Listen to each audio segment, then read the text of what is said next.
우아한 썰여사의 사연 소개 오늘도 시작합니다. 평생을 농사꾼으로 살아온 제 아버지가 어느 날 갑자기 휴대폰을 바꾸셨습니다. 그것도 최신형 스마트폰으로요. 밭에서 일하실 때도 늘 허리춤에 차고 다니시더니 요즘은 자주 카톡을 보내오시네요. 처음엔 그저 디지털 시대에 적응하시려는 건가 했죠. 하지만 그게 아니었습니다. 며칠 전 아버지께서 급하게 연락을 주셨어요. 큰언니 부부가 우리 집 농지 문제로 아버지를 심하게 다그쳤다는 거예요. 저희 집은 시골에서 3만 평 정도의 땅을 가지고 있었는데 최근 근처에 산업단지가 들어선다는 소문이 돌면서 땅값이 천정부호로 치솟았거든요. 그런데 큰언니와 매형이 아버지를 찾아와서는 농사일을 그만두시라며 땅을 처분하자고 다그쳤다네요. 아버지 연세가 있으시니 이제 편하게 지내시라면서. 겉으로는 효도하는 척했지만 사실 땅을 팔아서 돈을 챙기려는 속셈이었죠. 아버지는 평생을 농부로 사셨어요. 그 땅은 단순한 재산이 아니라 아버지의 삶 그 자체였죠. 하지만 큰언니 부부는 아버지의 마음은 아랑곳하지 않고 매일같이 찾아와 땅 이야기만 꺼냈대요. 심지어 아버지가 치매 초기 증상이 있다며 후견인 지정 신청까지 알아보고 있다는 소식까지 들려왔어요. 그래서 아버지께서 스마트폰을 바꾸신 거였어요. 큰언니 부부의 행패를 몰래 녹음하고 증거를 남기시려고. 평생 디지털 기기와 담을 쌓고 사신 분이 이런 걸 배우셨다는 게 마음이 아팠습니다. 저는 즉시 시골집으로 내려갔어요. 아버지는 예전과 달리 많이 수척해 보이셨죠. 허리는 더 굽으셨고 눈빛은 불안해 보였어요. 그동안 혼자서 얼마나 힘드셨을까. 아버지는 떨리는 손으로 휴대폰을 꺼내시더니 녹음 파일을 들려주셨어요. 이 나이 먹어서 농사는 무슨. 아버지, 이제 그만 내려놓으세요. 우리가 잘 모실게요. 매형이랑 저희가 다 알아봤어요. 지금이 딱 팔 때예요. 이러다 기회 놓치시면 어쩌려고. 큰언니의 목소리였어요. 겉으로는 걱정하는 듯한 말투였지만 어딘가 강압적이고 위협적인 뉘앙스가 묻어났죠. 그리고 그 뒤에 이어진 매형의 목소리는 더 충격적이었습니다.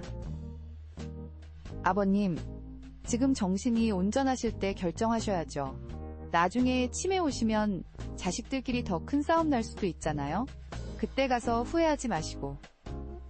매형의 말이 채 끝나기도 전에 아버지의 한숨 소리가 녹음 파일에 담겨 있었어요. 그 한숨 소리가 얼마나 무거웠는지. 지금도 그 소리만 떠올리면 가슴이 미어집니다. 녹음 파일은 계속 이어졌어요. 큰언니와 매형은 번갈아가며 아버지를 압박했죠.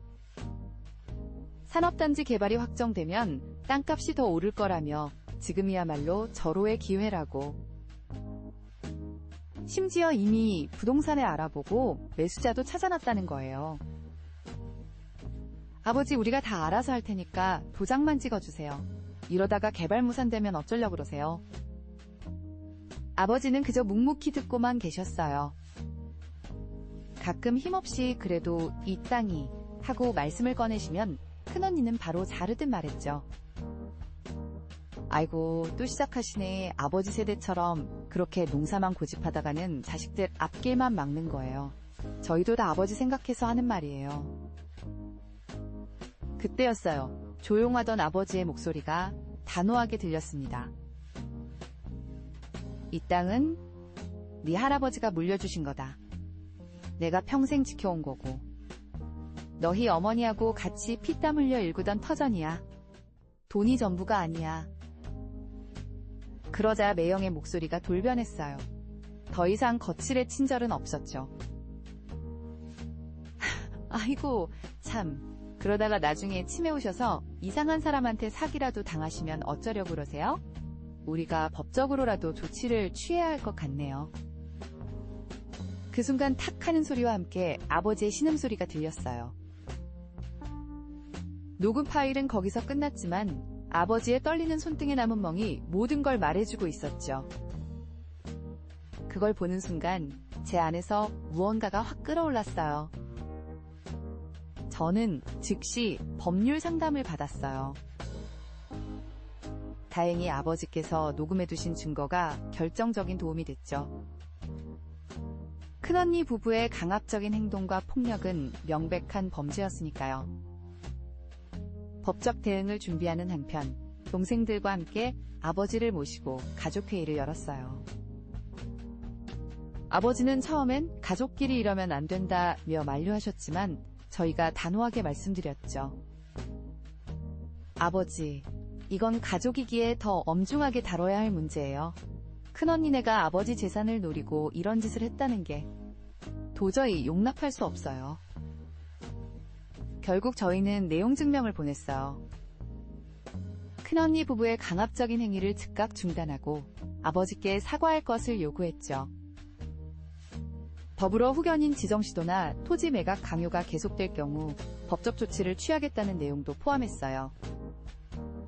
내용 증명을 받아본 큰언니는 처음엔 발뺌하려 했지만 녹음 파일이 있다는 걸 알고는 태도가 달라졌어요. 결국 며칠 뒤 큰언니 부부가 아버지께 찾아와 무릎을 꿇고 사과했죠.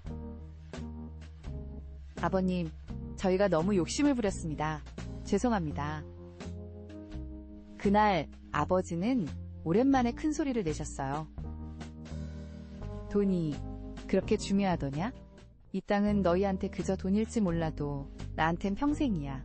농사가 뭔지, 땅이 주는 기쁨이 뭔지 너희는 모르는구나. 아버지의 말씀에 큰언니는 고개를 푹 숙인 채 흐느꼈어요. 매형도 얼굴이 붉어져서 아무 말도 못했죠. 그 일이 있고 난 뒤 아버지는 농업기술센터에서 스마트팜 교육을 받기 시작하셨어요. 이제는 스마트폰으로 농장 관리도 하시고 젊은 농부들과 정보도 교환하시죠. 땅을 지키면서도 시대의 변화에 적응하시는 모습을 보니 제 마음도 뿌듯해졌어요. 얼마 전에는 큰언니가 주말마다 아이들을 데리고 농장에 와요. 아버지한테 농사일도 배우고 아이들은 할아버지와 함께 땅을 일구며 놀아요. 돈으로는 살 수 없는 소중한 시간이죠. 어쩌면 이번 일은 우리 가족에게 필요한 시련이었는지도 모르겠어요. 땅이 우리에게 준 마지막 선물은 화해였나 봅니다. 여러분은 어떠셨나요?